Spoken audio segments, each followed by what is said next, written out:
I'm going to share my screen because I put a couple of slides of PowerPoint together for everybody. And it also helped me to like follow my thoughts while I'm going to start share the screen. I will more focus on the Sichuan and Chongqing, where I come from, and the cuisine today. A little bit introduction, and I'm happy to answer any of your questions as best as I can. Sounds great. Okay. Here. Hey, Anna. Hi.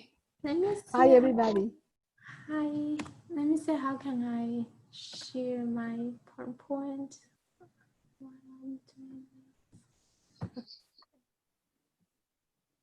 Oh, can she share PowerPoint? Oh, yeah. Is looking okay for everyone? Yeah, it looks beautiful. Okay. So, as you can see, this is the city I come from. It's called Chongqing, and in Chinese, the character also means double celebration city. And this picture I download from online is very focused on the center of the city, and the city is really like Pittsburgh, which I'm very excited to find out because it's two. Pittsburgh is one river go to two-way, but Chongqing is two rivers joined together. You can see the two different colors of the rivers, and it become the one of the biggest river in China called Changjiang. That's where the river joins, and that is why my hometown is very humid, and that's also one of the reasons my hometown cuisine become is the humidity make people really want to eat spicy all the time. You get rid of the humid feeling, and then that is the most most common ingredients we have. You can see this one is called Sichuan peppercorn. It's not spicy flavor. I have that. I will show you. It's make your tongue more numb if you ate too much at once, and it adds a very good layer of flavors in your dish, and you can buy them from the Asian market in State College. So I show it in here. So in Chinese we call it huajiao, but you can find the I believe you can find, they call them Sichuan peppercorn in the package. And another very common ingredient is the red chili peppers. We put a lot of them in a lot of dishes. I would say 90% of Sichuan or Chongqing dishes has both Sichuan peppercorns and red chili peppers in different ways. If they are not like a whole piece of pepper, you will find they are mixed in the food in a different format. You can see on the left corner side, the hot pot is one of signature food in Chongqing. Really means hot pot or fire pot. People, it's like the cheese fondue. You put raw meat or raw veggie in a broth, the boiling broth, and then cook until the food gets cooked and into the flavor, and you take it out, dip in a sauce and eat directly. It's like a sharing meal with everybody.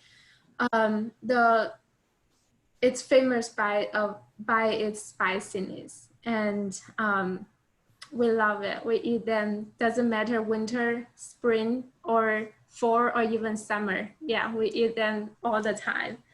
And another one is the ingredient is called the hot bean paste, which I won't use it during my today's cooking. It won't be in the ingredients, but that's a very common ingredient you can find in a lot of Sichuan dishes. and also you can find them in the Asian market in the State College. I believe maybe Wegmans sometimes they have that too. It's called 豆瓣酱. What I have here.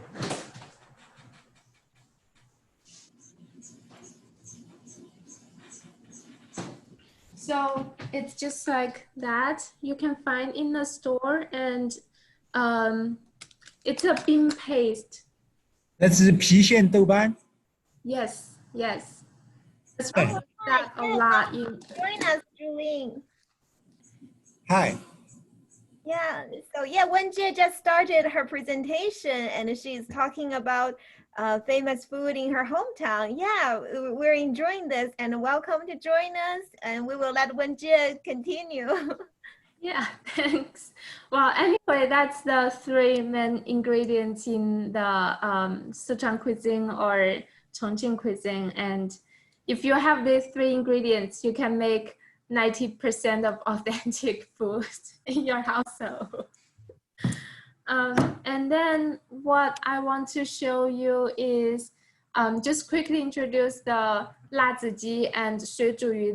These are spicy chicken and spicy fish. I found they are interesting because two of those you can see from the pictures, the peppers and other spices are more than the meat itself. You can actually just pick in the meat out of the mountain of the peppers, and they're not too spicy, but they are also a signature food from my hometown. And this is the ingredients and then the recipe I'm going to do today. It's called cold noodles with fried chicken. And I'm going to start now. Oh, nice, yeah. So just make, I'll switch to the phone. Sounds good. What I should do right now. Okay. I will mute from here. I'm planning to go to Chongqing walk.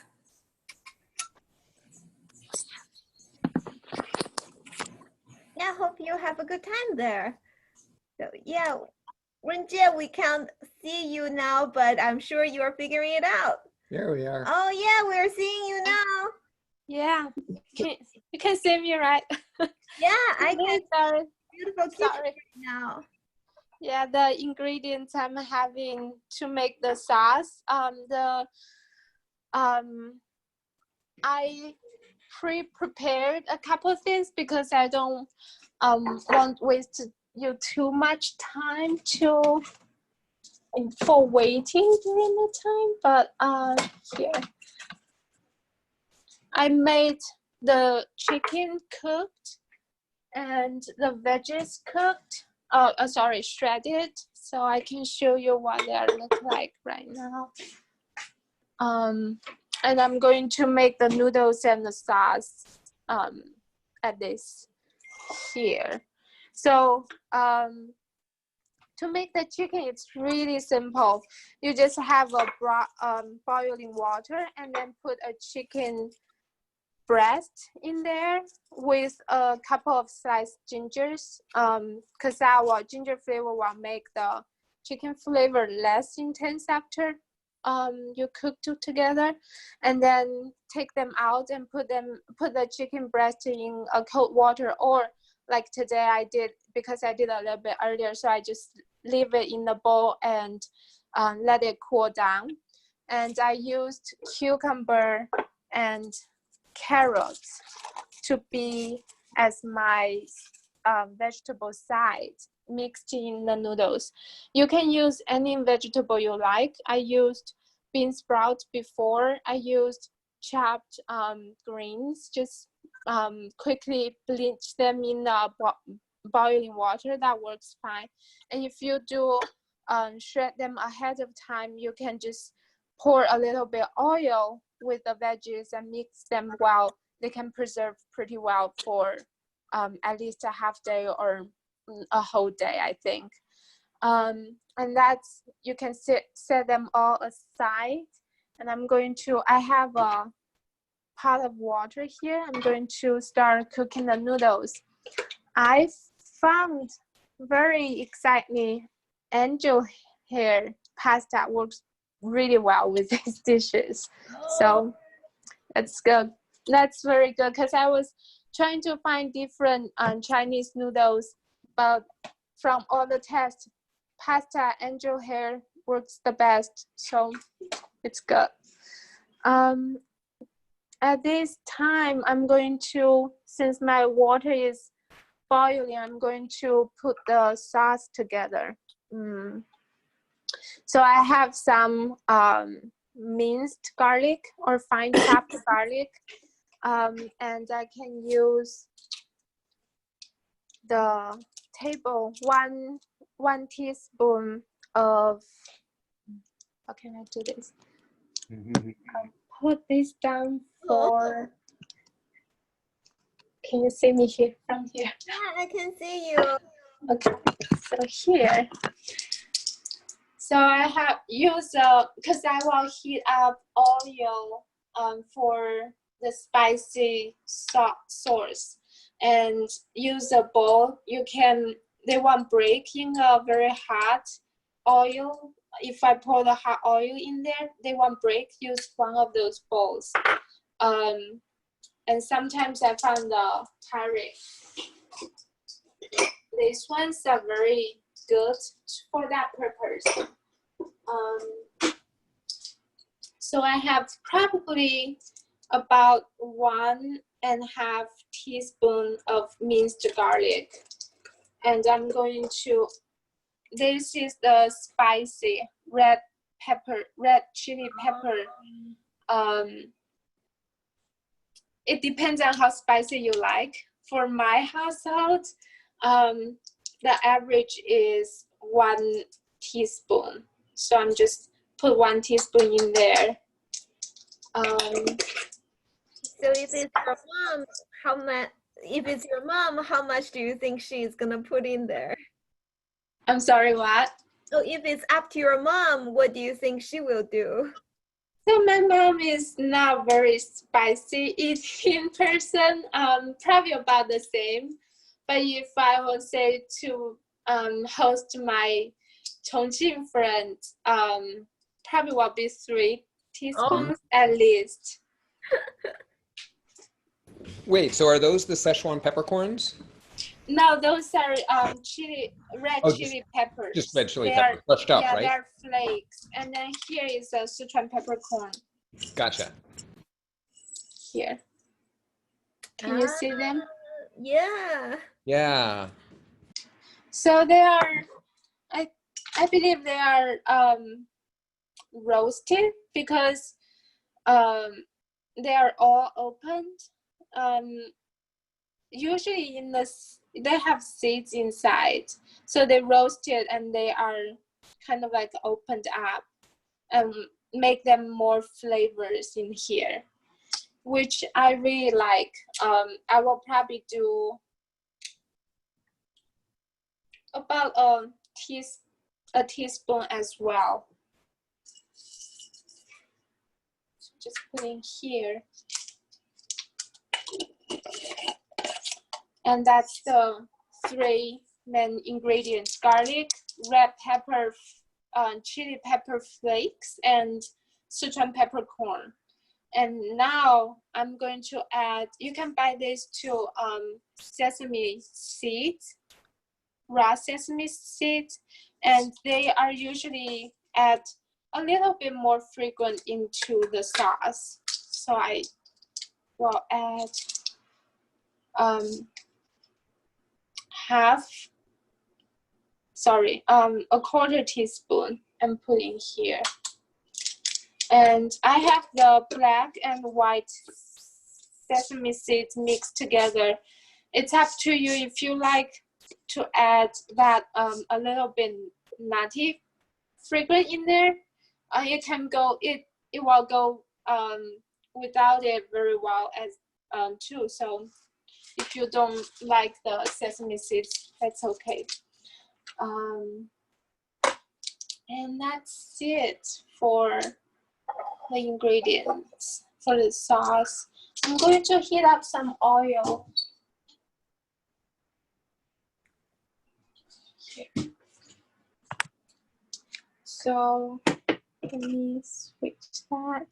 So I have a saucepan and I'm going to put some, what you call this oil? It looks like olive. Yeah? This one, the Ah, canola oil. yeah, canola oil.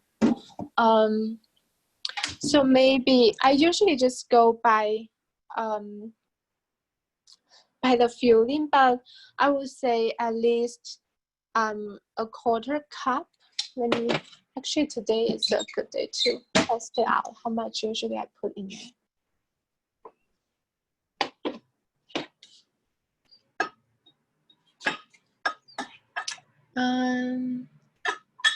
So yeah, a quarter cup.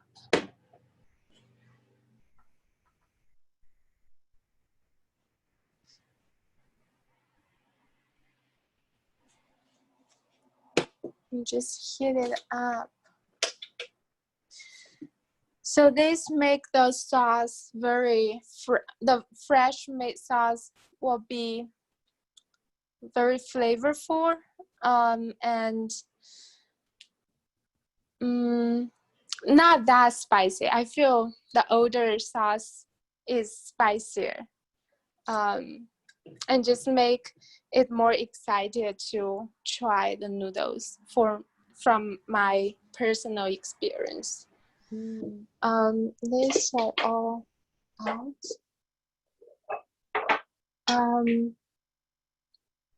I guess since they are still cooking, we can go back to the group.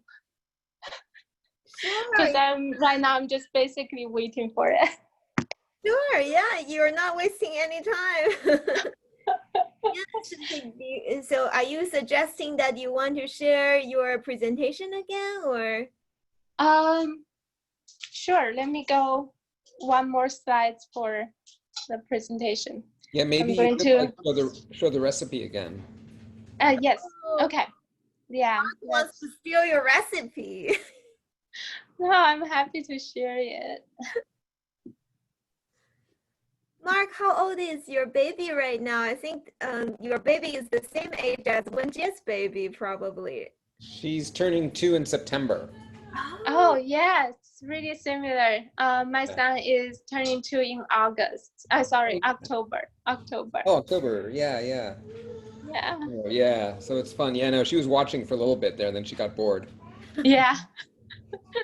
My husband take my son out for bike rides, so I can have the whole household home. Oh, yeah. Yeah. Okay, so I'm having this recipe app, and then sorry I didn't have a good measurement for each ingredient down here, because usually I just fill it by the filling, but most likely just you can also change it, depends on your flavor. And it's quite straightforward. You just have the chicken breast cooked and cut the cucumber and carrots into the shred size, and let them cool down. And right now I'm doing the fourth step is the sauce, and I cut the garlic and then put the chili peppers, twin peppercorn, green onions. Wow, I'm going to do the green onions right now. Oh yeah, I'm guessing this is a very typical Chinese thing. Like my mom, I never learned people would have measuring cup until I come to the United States. I don't know. Is it, Anna, when you are in Colombia, is it typical for you to use measuring cup, or is that an American thing? So if Sorry, I couldn't hear the last part. If it is popular to use what? Oh, do you use measuring cup or do you just usually go by your feelings? No, we are very creative. So sometimes we have the original recipe and then we create. So we try to mix different things. So we are not very strict. Like, for example, we never. I was I was surprised because she was measuring exactly the amount of oil. We never do that. So we say al ojo. So you use your eye and put the amount of oil you need. Oh, I see. Yeah, Judith, what about you? Is that typical in your household to like measure everything or just by feeling? Oh, I think you're muted. I think you. Oh, yeah. No, I don't use measuring anything except when I'm making cakes or Western type of food. So the bakery. Baking, yeah. Yeah, I guess that's different. Yeah. What about you, Anna Maria? I mean, you do a lot of baking though, so probably you use measuring cup. Yeah, well, I think the measuring cups are, and any type of measure is good when you're trying to show someone else how to make a recipe, especially if the person's not comfortable cooking, because it gives them more comfort. But I think once you're comfortable, you kind of do it by eye and by taste, because that's the thing. Like Wenjie said, you know, you taste it. If it's not spicy enough, you add more, and whatnot. You just keep adding until it's good for you. But at least when I'm showing someone, I do measure just because it helps people feel more comfortable. Yeah, So, that's yeah. yeah. So it's not just American thing. It's just it just depends. Everybody's different. Yeah. Yeah, Mark, I know you were born in America, but you cook a lot of Greek food. Is Greek food like a how do you do Greek food? Like, do you measure things or do you just go by feelings? Like, I mean, when you write a recipe, you have to measure, but then after you've made it for a while, you just go by feeling. Oh, okay. Yeah. Yeah, that's fair. Yeah, that's fair. I guess I will. Yeah, thank you so much for all sharing this. I will give the flashlight. Not the flashlight. Sorry. I will give the microphone back to our presenter, Wenjie. So Wenjie, do you want me to showcase?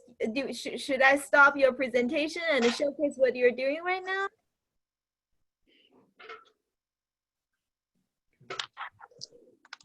Oh, I think you're muted, Wenjie. You hear me now? Yes. So I heard everybody share the measurement. I so agree with you because this is just like a typical Chinese way. You just take all the ingredients by feeling. So that's why when I come here and start cooking, like especially baking, I was not a good follower for the ingredients, for the measurements and then the recipe, and my husband always stressed out for me because I will come out and say, I don't know what happened to this filled cake. And then he said, did you put this, did you put that? I said, oh, I changed it a little bit. And he says, that's why. Okay, so I'm going to show you here. So the oil is very hot right now. It was a little bit smoking earlier, and when you see the oil gets like to the point of waving a little bit, I think that's the temperature we can pour it into the sauce. So I'm give it a couple more seconds to see. Yeah, I think it's hot enough. Oh, nice. And then I'm going to move that here and just pour it. I just quickly chopped some green onions in there. Ooh. Oh, I just noticed Dr. Baker just joined. You Baker just joined us. Hi. Hello. Yeah, I think you probably worked with Wenjie for global connections. And No, I don't know Wenjie at all. oh, but now you are getting to know her and her hometown. She never cooked for me before, so this is the first time. I never cooked for anybody outside of the household, I guess. I just say I stirred the oil very quickly, so all the ingredients are well heated, and then I'll start pouring a little bit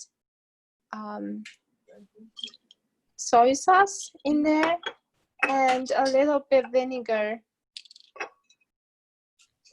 So I would say probably half teaspoon from each, and give it a little quick stir.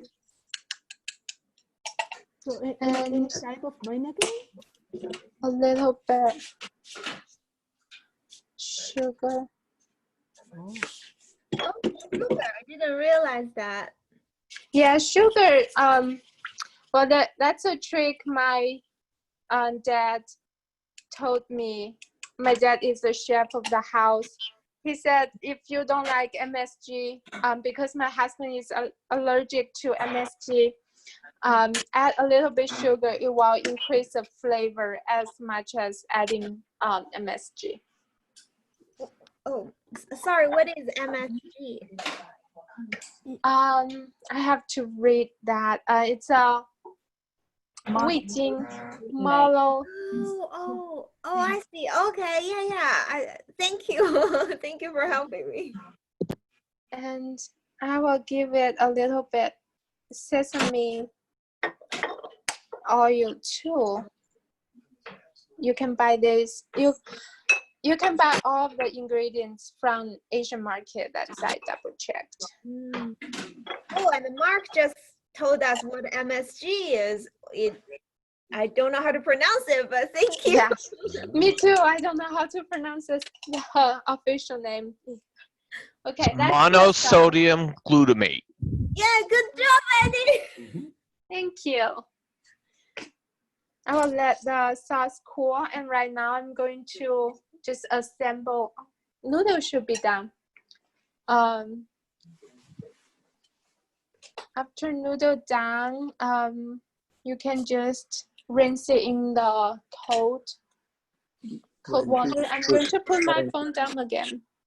So did you put anything in the noodles, in the water? Oh, Wenjie, I think Anna has a question. Sorry, what? So did you put anything? What did you put inside of the noodles, the water? Did you put salt or anything? Oh, I didn't, but yes, we could put a pinch of salt when the water is boiling. That makes the flavor a little bit better. I forgot. Sorry. Oh, but, okay, that's okay. But I think that We won't tell your husband.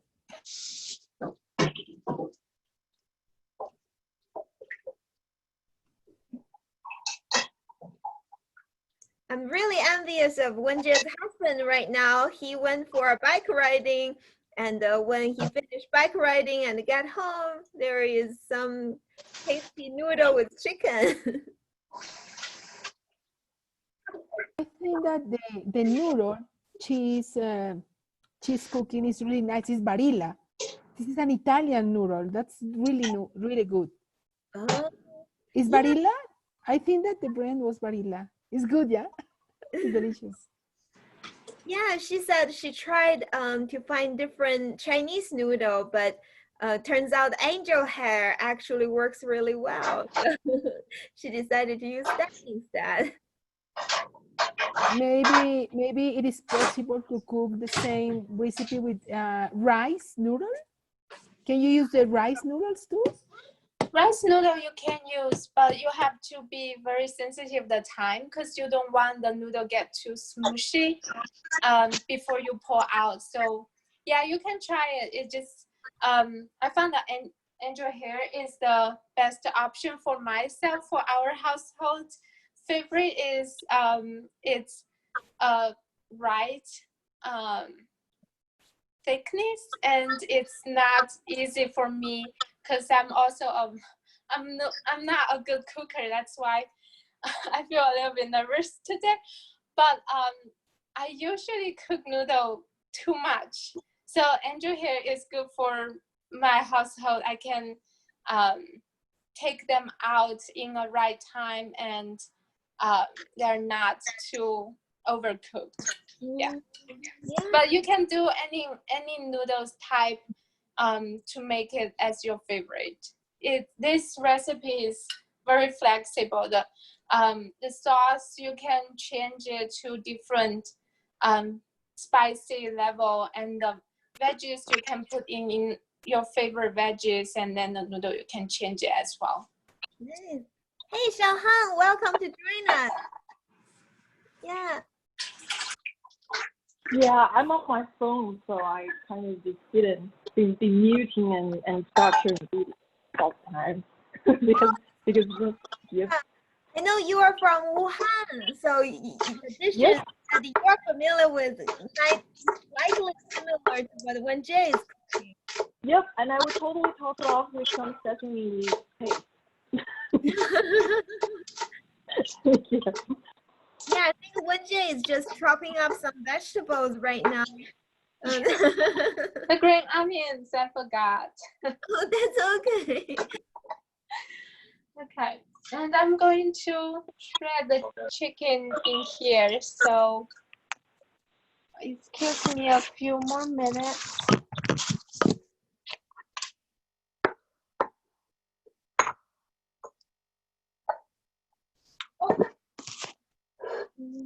Where I should put it here.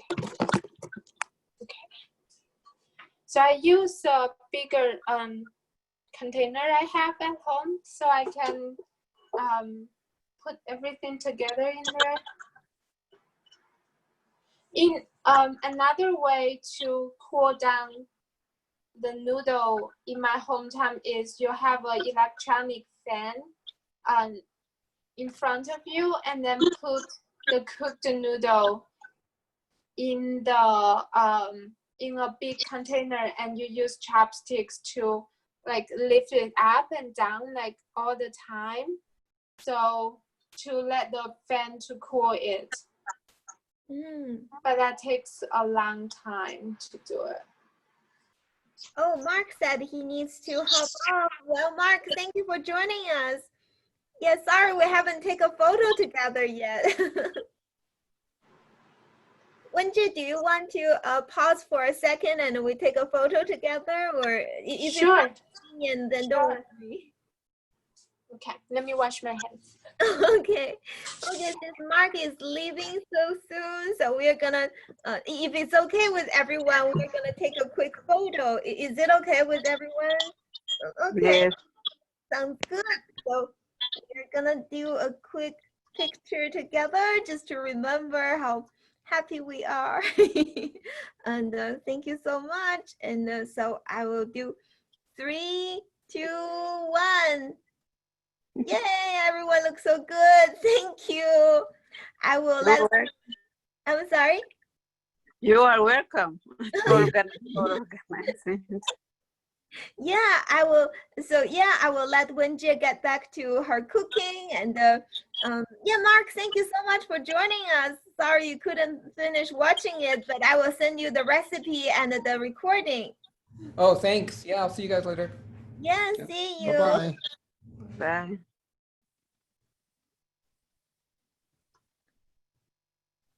So I will feature Wenjie's cell phone so we can see how she is gonna do next.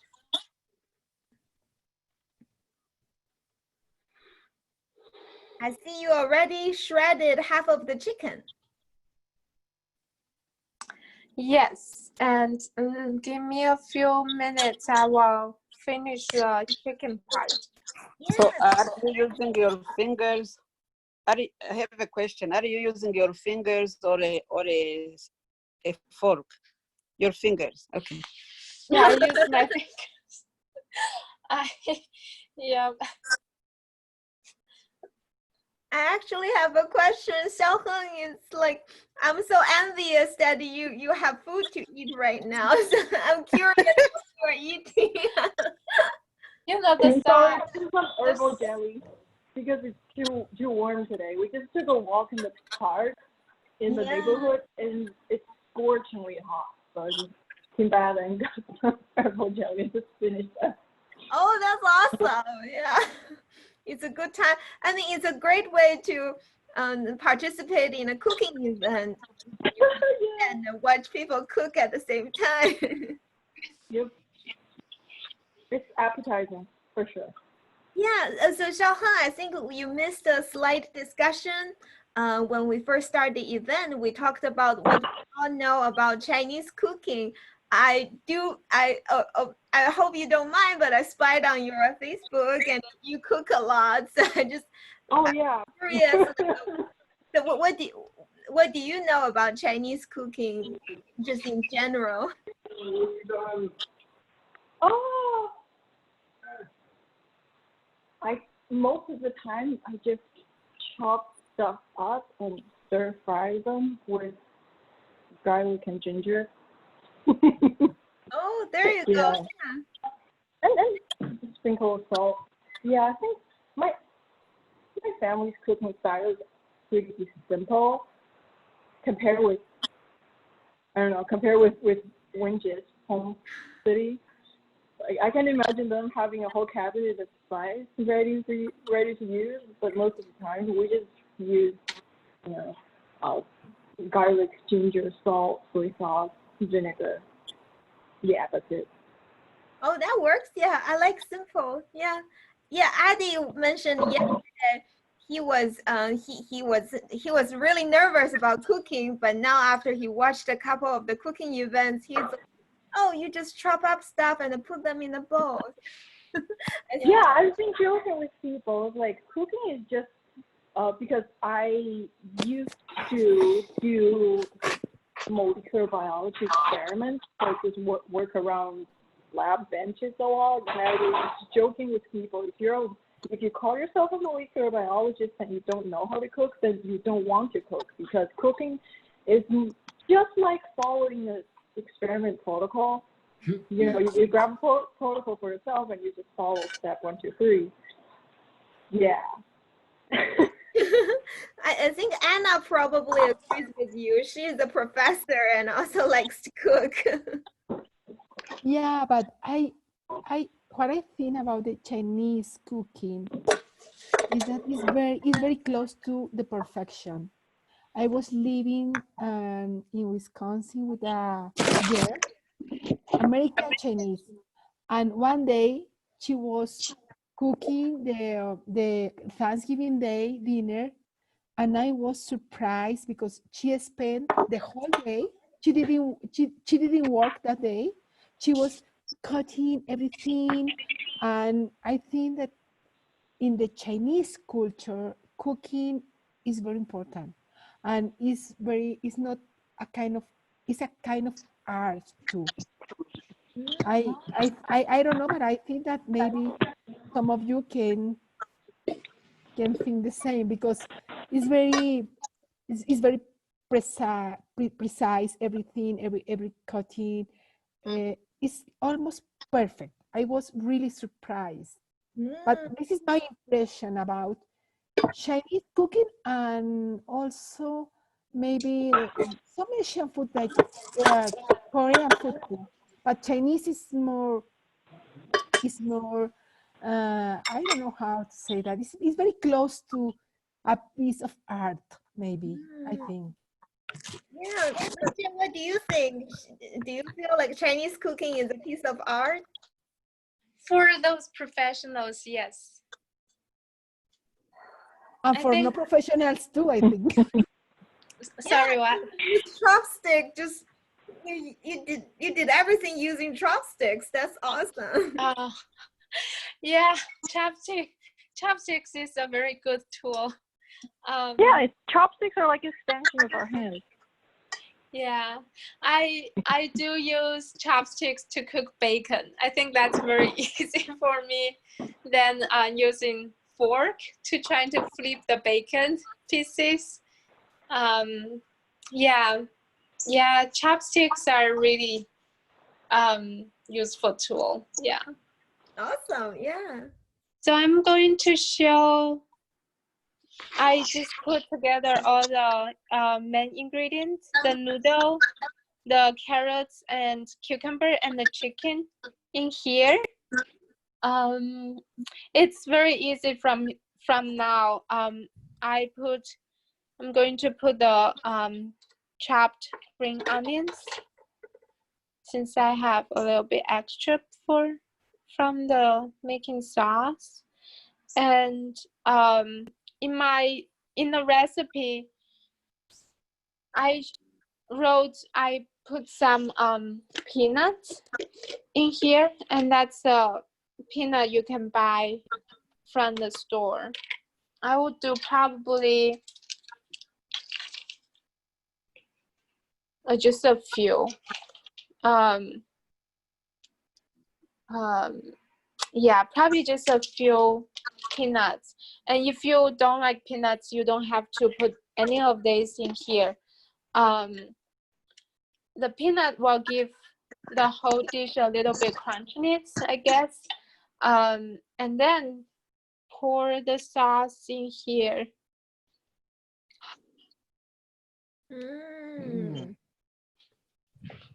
It looks delicious. Yeah, it does. And then just toast it over. Just mix it until all well mixed. Yeah.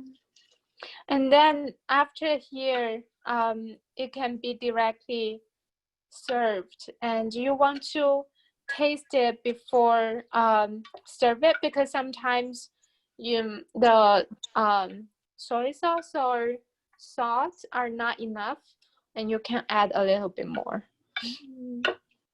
Yeah, so it's division lunch for everybody. Yeah, and also if you like cilantro, I would recommend. We don't have cilantro at home today, but I would recommend put some cilantro, chopped cilantro in here too. Yeah, that sounds yummy. And I'm going to put the phone down and mix it with my both hands. And that's all the shred chicken cold noodles. It's a very good summer dish because you can store it for at least 1 day. Like you can do this bigger portion for on Sunday night and for Monday and Tuesday lunch. That's what I usually do. And it's easy and tasty and good balance for a quick lunch. Yeah, thank you for sharing that. I mean, it seems like a doable, and and all the ingredients you chose are easy to get from local stores. So that's really nice. Thank you. And again, you can add it. You can change the ingredients to the ingredients you like. Yeah, it's very flexible dish over here. So that's it here. Let me flip around the phone, and that's the final product. Oh, nice! So your husband is taking the baby for a bike ride. Is he excited about eating the noodle tonight? Yeah, he is excited. Every time I say I do the cold noodle, he's very excited. It's like every time I say I'm going to eat hot pot, and I hope the whole family will be excited. Okay, and that's it. I'm going to turn off my phone. Okay. Thank you. Thank you, Wenjie. Thank you. Yeah, so Wenjie, I think you still want to share the last slide of your presentation. Okay, I'm back. So Wenjie, I think you still want to share the last slide of your presentation. Sure, I can do that. If I like to share a little bit my hometown.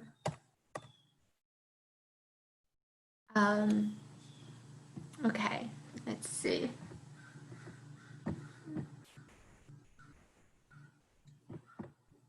Oh.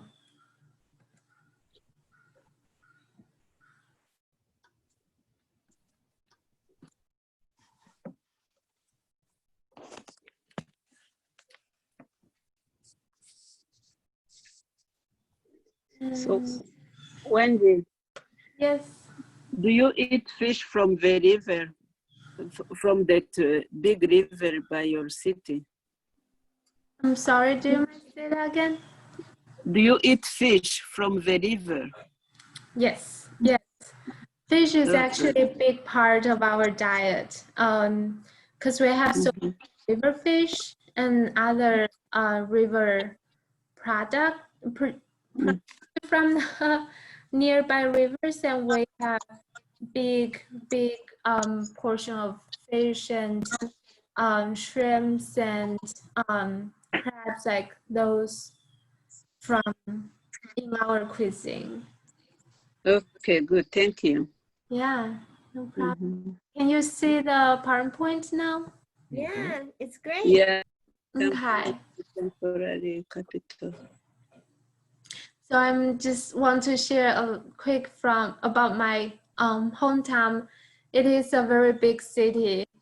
Even though it's called, when I left my hometown to study abroad here, it was still a middle city, but the population was more than 30 million. And during the whole the city was established in 1997 from a regular random city to become one of the 4 municipalities in China, which is the central government directly governed.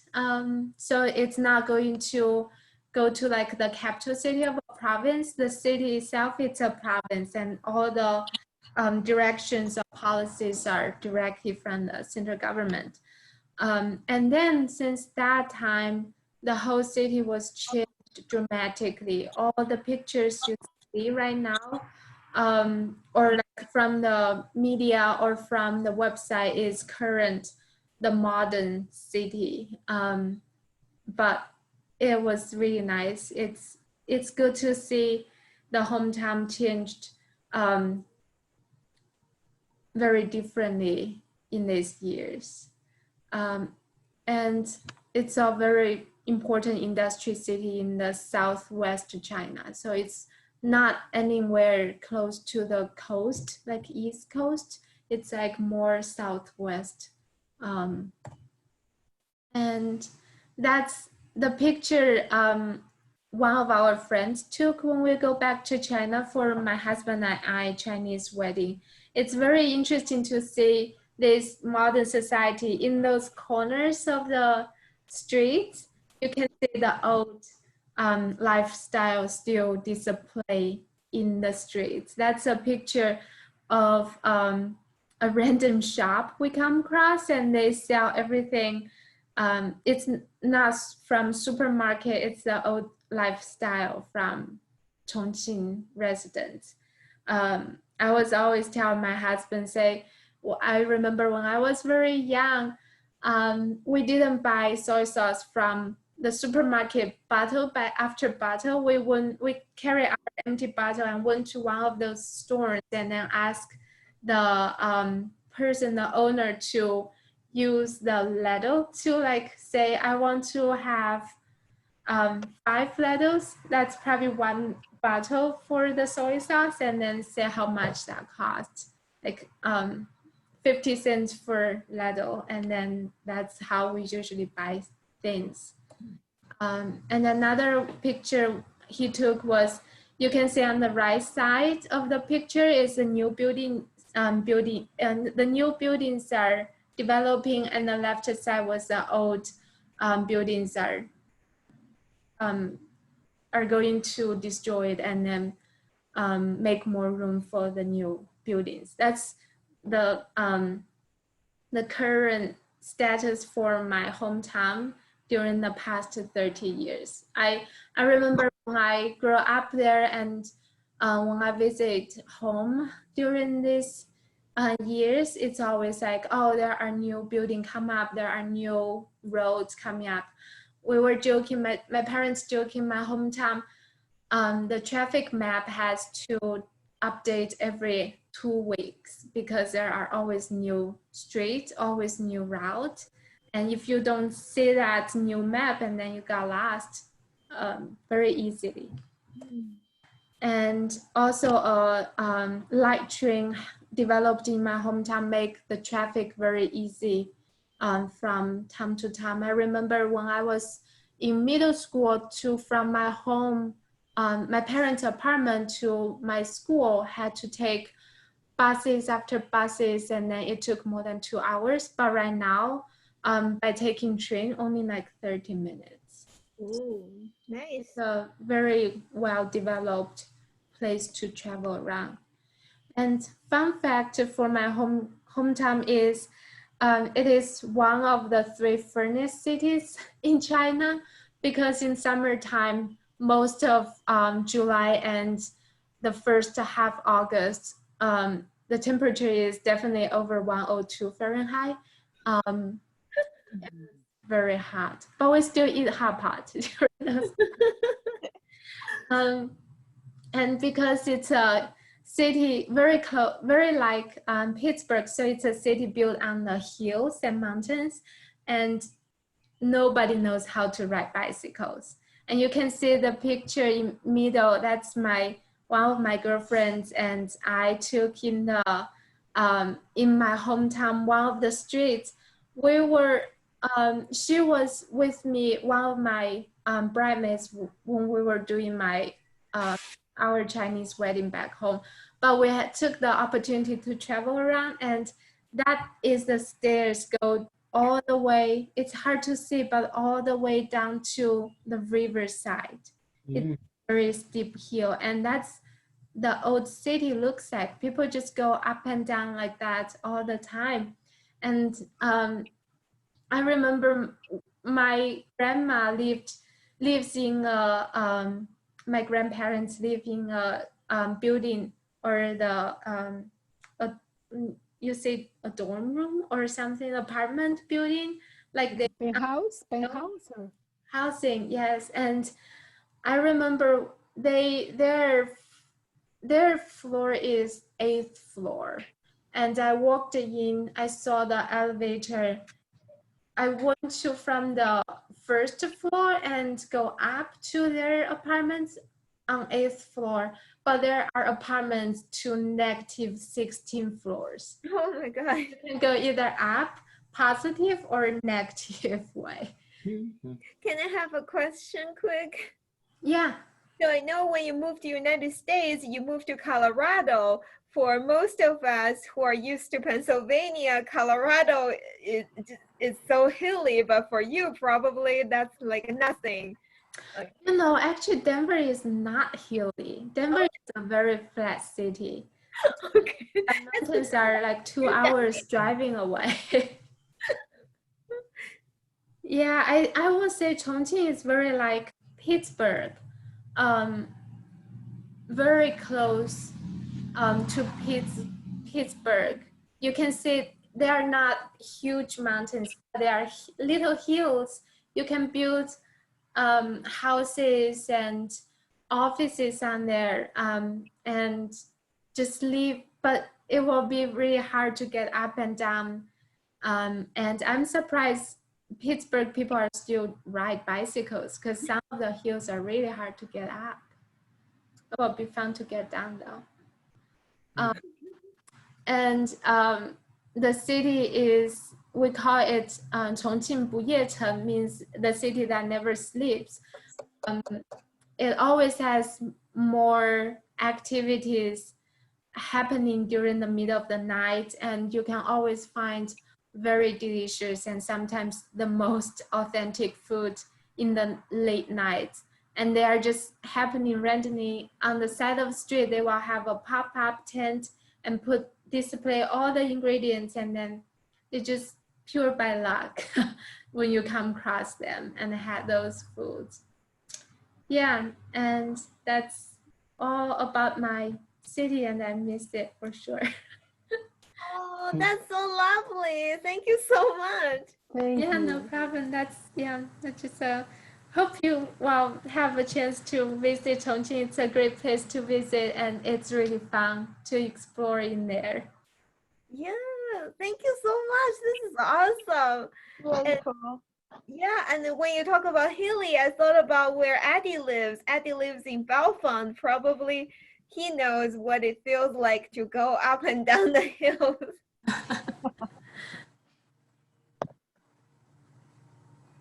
Yeah. So does anyone have any questions or any like a recipe related or non-recipe related questions? I'd just like to thank you, Wenjie, for just using ingredients that are common. One of the, I don't want to say complaints that I have, is sometimes the ingredients used, I'm like, I've never heard of that in my life. Uh-huh. You know, I mean, I'm not adventurous in terms of food. Like cilantro, I've never had it. Oh, Arugula, Oh. I've never had it. You know, these are things I don't know. I mean, if it's something like an apple, I know what that is, but arugula, it's green, I think. You know, I don't know. So I really appreciate the effort you put into this. yeah, no problem. That's what I discussed with Chen. I was like, I really hope this recipe can make people excited and then want to do it, and they can find ingredients to make it, and then change it, like make it flexible enough to you can reproduce at home and enjoy it actually. So yeah, thank you. I take that the future plan too. Oh, yeah, thank you. And you have a question? Yeah, so Chongqing used to be a part of Sichuan province. Yes. And so what happened? Why did it break up with Sichuan? That's a big question, Wenjie. That's a really big question. I think I'm not quite clear what exactly happened. But I think the rough plan was, you know, when in the early development, there were few places in the East Coast to, we always say, get the early train of the open market from China. That's like Shenzhen, Shanghai, and other cities. And then people want to, so those experiment successfully worked out, and then people want to bring the rest of China to become more wealthy, and Chongqing happened just the place in the west, and because Chongqing was the temporarily capital city for during the World War for China, so it had a little bit foundation to become a bigger and more economy developed city. So I guess that's my guessing why it has been chosen instead of other cities. And also Chongqing is a very heavy industrial city, so that make it more easier to be choose, I guess. But that make Chongqing and Sichuan relationship not good. We always compare with each other. We always down each other. We always like, no, you are not good. We are better. So Chengdu is the capital of Sichuan, and because Chongqing was selected as this federal city, it got more. So is Chongqing a lot more developed than Chengdu? In a different way, I would say yes. Yes. Well, you will read more Wikipedia articles. Yeah. But I do hear that the people like, I don't know why, but Chinese cities like to compete with each other about their spicy food. They're like, no, your food is not spicy enough. My food is spicy. Later, Yeah. I was thinking, why are we proud of that? That's weird. But I remember when I was a little girl, I would point at people and say, no, your city is not spicy. My city is the spiciest of all. And I was so proud. And I don't even know why. Yeah, I don't know why either. And yeah, it's just very funny to see the two cities. Actually, they're very similar to each other, but trying to compete with each other. Don't know. But that's why Chen sprinkles the red chili peppers on her cornflakes every morning. I have a friend. She's not from Chongqing, but she studied 4 years college in Chongqing, and she get into the spiciness. So you know the red spicy chili oil you can buy from the most Asian market. She ate this by itself when she watching TV shows. I like Addie's facial expression. I was shocked. I was like, I never do that. It's so spicy. Addie, just pretend it's apple. That's red. Same thing. Yeah, but this is so fun. Thank you so much, Wenjie. Please take a picture and send it to us so we can share your joy. And thank you so much, everyone, for coming. I hope I can see you all in the future. Thank you. It was fantastic. Yeah. Oh, thank you. Thanks everybody you. for joining. Have a nice weekend. Bye. Bye. Thank you. Thank you, Wenjie, and bye, everyone. Bye.